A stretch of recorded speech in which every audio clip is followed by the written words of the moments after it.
Baik, selamat pagi, siang, sore, dan malam. Di sini kami akan menjelaskan tentang PSA ke-50, yaitu Instrumen Keuangan tentang Penyajian. Selanjutnya, saya Misafra dengan NIM 2023-50661 akan menjelaskan PSK 50 yang tujuan awal itu dikosongkan. Yang kedua, tujuan pernyataan yang menetapkan prinsip penyajian instrumen keuangan sebagai liabilitas atau ekuitas. Yang ketiga, keterkaitan dengan pernyataan lain, yaitu prinsip dalam pernyataan ini melengkapi prinsip pengakuan dan pengukuran aset keuangan dan liabilitas keuangan dalam PSK 71. Yang keempat, penerapan pernyataan itu diterapkan oleh seluruh entitas untuk semua jenis instrumen keuangan. Yang kelima sampai 7 dikosongkan. Yang kedelapan, kontrak pembelian atau penjualan item non keuangan. Pernyataan ini juga diterapkan pada kontrak pembelian atau penjualan item non keuangan yang dapat diselesaikan secara neto dengan kas atau instrumen keuangan lain. Yang ke-9, penyelesaian neto atas kontrak non keuangan. Kontrak tersebut dapat diselesaikan secara neto dalam beberapa cara, yaitu jika kontrak memperbolehkan penyelesaian neto oleh salah satu pihak dan jika entitas memiliki praktik menyelesaikannya secara neto meskipun tidak tercantum secara eksplisit. Yang ke-10, opsi atas item non keuangan. Yang ke-11, aset keuangan adalah aset berbentuk kas, instrumen ekuitas, dan entitas lain. Dan yang terakhir, kontrak untuk menerima kas atau aset keuangan dari entitas lain atau menurunkan aset atau utang keuangan dengan entitas lain dalam kondisi menguntungkan.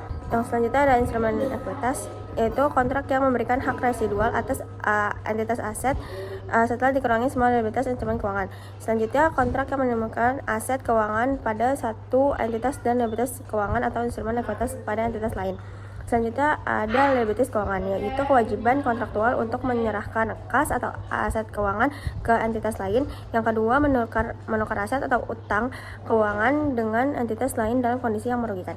Selanjutnya ada liabilitas keuangan, yaitu bisa berupa kewajiban menyerahkan kas, aset, atau kontrak yang diselesaikan dengan ekuitas entitas. Selanjutnya nilai wajar harga pasar pada tanggal pengukuran, yaitu bisa dilihat pada PSAK 68. Selanjutnya istilah PSAK 71 dan 55, yaitu amortisasi, penghentian pengakuan derivatif, suku bunga efektif, jaminan keuangan, nilai wajar lewat laba rugi. Selanjutnya klasifikasi instrumen keuangan pada paragraf 15 sampai 16. Saat pengakuan awal, penerbit harus diklasifikasikan apakah instrumen merupakan liabilitas keuangan, aset keuangan, instrumen ekuitas. Instrumen diklasifikasikan sebagai ekuitas jika tidak memiliki kewajiban kontraktual untuk menyerahkan kas atau aset keuangan. Jika diselesaikan dengan ekuitas, yaitu bisa diselesaikan dengan non derivatif, yaitu tidak wajib menyerahkan jumlah variabel ekuitas, dan derivatif hanya diselesaikan dengan ekuitas milik penerbit. Selanjutnya ada kriteria instrumen dengan fitur opsi jual agar dianggap ekuitas lanjutan dari 16A. Selanjutnya ada paragraf 16B, yaitu instrumen tidak diklasifikasikan sebagai ekuitas jika arus kas bergantung pada laba rugi atau nilai wajar aset neto dan belum diakui ada. Dan selanjutnya paragraf 16C, instrumen yang mewajibkan penyerahan bagian prorata aset neto saat likuidasi. Dianggap ekuitas jika memberikan hak prorata atas aset neto saat likuidasi. Ini saya Nadla Andini dengan NIM 2023-50209 akan melanjutkan penjelasan. Paragraf 16 ya, beberapa instrumen keuangan menciptakan kewajiban kontraktual bagi penerbit untuk menyerahkan bagian prorata aset neto entitas kepada pemegang instrumen, tapi hanya saat likuidasi. Di sini ada 3 syarat instrumen agar dapat diklasifikasikan sebagai entitas. Kemudian paragraf 16D, jika tidak memenuhi syarat di 16C, maka instrumen masih bisa diklasifikasikan sebagai entitas jika memenuhi 2 kondisi yang dijelaskan di sini. Kemudian paragraf 16C, entitas harus mereklasifikasi instrumen keuangan sebagai instrumen ekuitas sesuai dengan paragraf 16A sampai 16B atau 16C sampai 16D. Kemudian paragraf 16F, cara menghitung reklasifikasi yang pertama dari ekuitas ke liabilitas keuangan, kemudian dari liabilitas keuangan ke ekuitas. Paragraf 17 ini ciri utama instrumen ekuitas adalah tidak ada kewajiban kontraktual untuk 2 kondisi yang dijelaskan di sini. Kemudian paragraf 18, substansi itu lebih penting daripada bentuk hukum.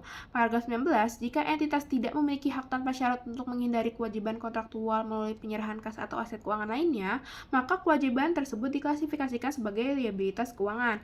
Paragraf 20, instrumen keuangan dapat tetap dianggap sebagai liabilitas meskipun tidak secara eksplisit mewajibkan penyerahan kas. Paragraf 21, kontrak bukan instrumen ekuitas walau diselesaikan dengan instrumen ekuitas. Paragraf 22, jika entitas harus menyelesaikan kontrak dengan menyerahkan instrumen ekuitas yang ditentukan berdasarkan kas atau aset lain, maka itu adalah liabilitas keuangan. Paragraf 22A, jika kontrak memberikan pilihan kepada entitas atau pemegang instrumen untuk diselesaikan dengan kas atau aset, maka itu dianggap mengandung liabilitas keuangan. Kemudian paragraf 23, jika entitas wajib membeli kembali instrumen ekuitas, maka timbul liabilitas keuangan sebesar nilai kini tebusan. Paragraf 24, kontrak dianggap liabilitas keuangan jika diselesaikan dengan menyerahkan kas atau aset lain dan nilai pengganti telah ditetapkan sebelumnya.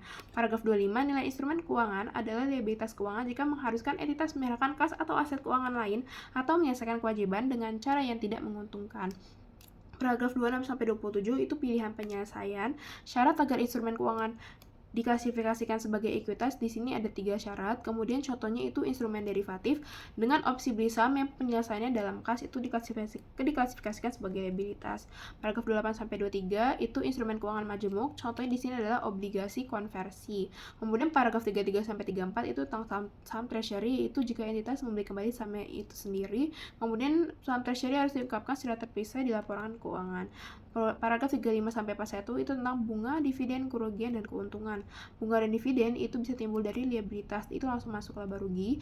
Kemudian dari ekuitas itu kurangnya ekuitas langsung. Kemudian biaya transaksi jika terkait langsung dengan ekuitas, maka itu kurangnya ekuitas, jika tidak langsung itu akan menjadi beban. Untuk instrumen majemuk, alokasikan proporsional ke liabilitas dan ekuitas. Untuk pengungkapan di sini biaya dan transaksi treasury itu diungkap terpisah, kemudian dividen pajak boleh digabung atau dipisah. Pajak distribusi itu sesuai dengan PSAK 46, perubahan nilai wajar jika relevan sajikan Saya Cindy Dina Walia dengan NIM 2023-50245. Selanjutnya yaitu mengenai saling hapus aset dan liabilitas keuangan. Jadi di dalam PSAK 50, aset dan liabilitas keuangan itu hanya bisa disaling hapuskan jika ada 2 syarat utama. Yang pertama yaitu adanya hak hukum yang dapat dipaksakan, dan yang kedua adanya intensi atau niat untuk menyelesaikan secara neto atau simultan. Nah, jika penyelesaian itu dilakukan secara neto atau simultan, maka penyajian neto itu akan lebih mencerminkan arus kas dan risiko secara real. Jika tidak, maka penyajiannya itu harus dipisahkan. Selanjutnya mengenai perbedaan saling hapus dan penghentian pengakuan. Jadi, saling hapus itu hanya mengurangi penyajian dan tidak mengakibatkan laba atau rugi. Sedangkan penghentian pengakuan itu adanya item yang dihapus dari laporan keuangan dan bisa timbul laba ataupun rugi. Nah, di paragraf 45-46 menekankan bahwa harus ada hak hukum formal, bukan hanya kesepakatan informal ataupun niat. Nah, di paragraf 47-48 menambahkan bahwa penyelesaian simultan itu diperlukan untuk mengurangi risiko kredit dan juga likuiditas. Jika penyelesaian tidak simultan, maka tidak bisa dilakukan saling hapus. Nah, adapun kondisi umum yang tidak memenuhi saling hapus seperti instrumen sintetis, anggunan, sinking fund, dan perlindungan dari asuransi, juga jika pihak lawan transaksinya berbeda. Selanjutnya mengenai perjanjian induk saling hapus. Adanya istilah mengenai master netting arrangement yang hanya menciptakan hak saling hapus saat terjadi gagal bayar. Nah, jika belum memenuhi 2 syarat utama yang sudah dijelaskan dalam paragraf 42, maka aset dan liabilitas itu tetap harus disajikan secara terpisah dan dampaknya diungkapkan sampai PSAK 60. Dalam PSAK 50 terdapat pedoman penerapan. Jadi yang dibahas yang pertama yaitu mengenai aset keuangan. Jadi aset keuangan itu sama dengan hak kontraktual yang memungkinkan entitas itu menerima kas atau aset keuangan lain di masa depan. Jadi aset keuangan itu timbul dari hak kontraktual untuk menerima kas atau aset keuangan lainnya. Contohnya seperti piutang usaha, wasel tagih, obligasi, ataupun deposito. Jadi intinya itu jika tidak ada hak menerima kas atau aset itu bukan aset keuangan, tapi jika menerima kas itu merupakan aset keuangan. Selanjutnya mengenai hak atau kewajiban kontraktual. Jadi hak atau kewajiban kontraktual itu adalah dasar utama dalam menentukan apakah suatu instrumen itu dikategorikan sebagai aset atau liabilitas keuangan. Jika hak atau kewajiban tersebut bersifat bergantung pada peristiwa di masa depan yang belum pasti, misalnya klien asuransi atau jaminan pinjaman, maka itu tidak langsung diakui sebagai aset ataupun liabilitas keuangan. Selanjutnya mengenai kontrak sewa. Jadi di dalam kontrak sewa pembiayaan, aset dasar misalnya properti itu bukan merupakan aset keuangan. Namun hak untuk menerima pembayaran adalah aset keuangan. Lalu adapun aset tetap, persediaan, hak guna, paten, dan lain-lain itu bukan aset keuangan karena tidak memberikan hak menerima kas ataupun aset keuangan dari pihak lain. Nah, aset seperti wesel bayar dan juga piutang itu baru termasuk aset keuangan.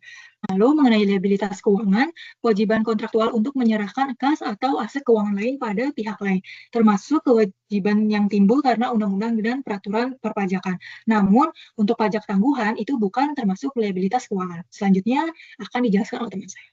Saya Naila Chandra Dewita dengan NIM 2023-5196. Selanjutnya adalah instrumen ekuitas, yaitu instrumen yang tidak memberikan kewajiban kepada penerbitnya untuk membayar kas atau aset lainnya. Contohnya itu adalah saham biasa yang tidak bisa ditembus kembali. Jika suatu instrumen mewajibkan entitas untuk membayar kembali, maka itu sudah termasuk liabilitas, bukan ekuitas. Jika entitas membeli kembali sahamnya sendiri, itu tidak dicatat sebagai aset, tapi dikurangkan dari ekuitas. Lalu, Terkait dengan kelas subordinat, instrumen yang tergolong ekuitas murni harus berada di tingkatan paling bawah saat likuidasi. Artinya, kalau perusahaannya bangkrut, pemegang instrumen ini akan dibayar paling akhir. Kalau ada hak istimewa atau prioritas tertentu dalam pembagian aset, maka itu tidak termasuk ekuitas biasa. Selanjutnya ada sisi arus kas dan distribusi. Dalam PSAK 50 itu menekankan bahwa pembagian keuntungan ke pemegang saham harus bersumber dari laba dan tidak ada kewajiban tetap untuk membayar. Kalau instrumen itu mengharuskan pembayaran tetap, maka itu termasuk ke dalam liabilitas. Selanjutnya ada derivatif, yaitu merupakan kontrak keuangan seperti opsi, futures, atau swap, yang nilainya itu bergantung pada harga pasar. Contohnya itu jika seseorang memegang opsi untuk membeli saham dan perusahaan punya kewajiban untuk menyerahkan saham tersebut, maka itu bisa jadi liabilitas atau aset keuangan, tergantung sama posisi kontraknya. Selanjutnya ada kontrak atas barang non keuangan seperti minyak atau komoditas. Kalau kontraknya itu bisa dikonversi ke kas atau diperdagangkan, maka meskipun bentuknya itu barang, tapi itu bisa diklasifikasiin sebagai instrumen keuangan. Jadi kesimpulannya itu di sini adalah ekuitas tidak boleh memiliki kewajiban kontraktual tetap, liabilitas timbul kalau ada keharusan membayar kas atau aset lain.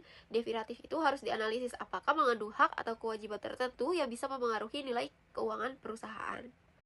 Perkenalkan, nama saya Katin Teresia Santosa dengan NIM 2023-50204. Selanjutnya saya akan menjelaskan mengenai liabilitas dan ekuitas. Saham preference akan diklasifikasikan sebagai liabilitas keuangan apabila terdapat kewajiban kontraktual untuk menyerahkan kas atau aset keuangan. Jika saham preference dapat ditebus atas permintaan pemegangnya atau pada tanggal yang telah ditentukan, maka akan dianggap sebagai liabilitas. Sedangkan jika tidak ada kewajiban untuk menebus dan membagikan dividen sepenuhnya atas penerbit, maka akan diklasifikasikan sebagai instrumen ekuitas. Selanjutnya itu mengenai penyelesaian dengan instrumen ekuitas yang diterbitkan oleh entitas. Kontrak yang disesuaikan dengan jumlah tetap saham untuk kas tetap, maka akan disebut sebagai ekuitas. Sedangkan untuk kontrak yang mewajibkan entitas membeli kembali saham dengan kas, maka akan disebut sebagai liabilitas keuangan. Jika kontrak disesuaikan dengan saham dalam jumlah variabel atau bergantung pada nilai tertentu, maka akan disebut sebagai liabilitas atau aset keuangan, bukan sebagai ekuitas. Selanjutnya itu mengenai ketentuan penyelesaian kontingensi. Jika penyelesaian secara kasarnya terjadi dalam keadaan saat dilarang dan tidak mungkin terjadi, instrumen tetap diklasifikasikan sebagai ekuitas. Kemudian apabila penyelesaian dengan saham variabel karena alasan hukum sangat terbatas, tidak mempengaruhi klasifikasi sebagai ekuitas. Selanjutnya itu pelakuan dalam laporan keuangan konsolidasian. Dalam laporan konsolidasian, klasifikasi instrumen keuangan dalam mempertimbangkan seluruh kewajiban grup usaha, termasuk perjanjian antara entitas induk dan pemegang instrumen anak. Jika salah satu entitas anggota grup memberikan jaminan atau hak khusus, maka itu bisa mengubah klasifikasi menjadi liabilitas dalam laporan konsolidasian. Selanjutnya itu mengenai instrumen keuangan majemuk. Nah, dalam instrumen keuangan majemuk ini ada komponen liabilitas yang terdiri dari nilai sekarang dari pembayaran bunga dan pokok, kemudian komponen ekuitas yang terdiri dari nilai opsi konversi. Nah, contoh dari instrumen keuangan majemuk itu adalah obligasi konversi. Saat terjadi konversi, maka tidak ada keuntungan atau kerugian yang akan diakui. Jika dibeli kembali sebelum jatuh tempo, maka imbalan akan dialokasikan secara proporsional ke komponen liabilitas dan ekuitas. Selanjutnya itu mengenai saham treasury. Saham yang dibeli kembali tidak diakui sebagai aset tetapi dikurangkan dari ekuitas. Kemudian jika saham tersebut dimiliki untuk kepentingan pihak lain seperti nasabah, maka diperlakukan sebagai agen bukan aset entitas. Selanjutnya itu mengenai bunga, dividen, kerugian, dan keuntungan. Bunga dari komponen liabilitas diakui dalam laba rugi, sedangkan dividen atas komponen ekuitas diakui sebagai distribusi ekuitas. Jika dividen yang belum dibayar ditambahkan ke jumlah penebusan, maka seluruh instrumen akan diklasifikasikan sebagai liabilitas. Sekian presentasi dari kelompok kami. Terima kasih.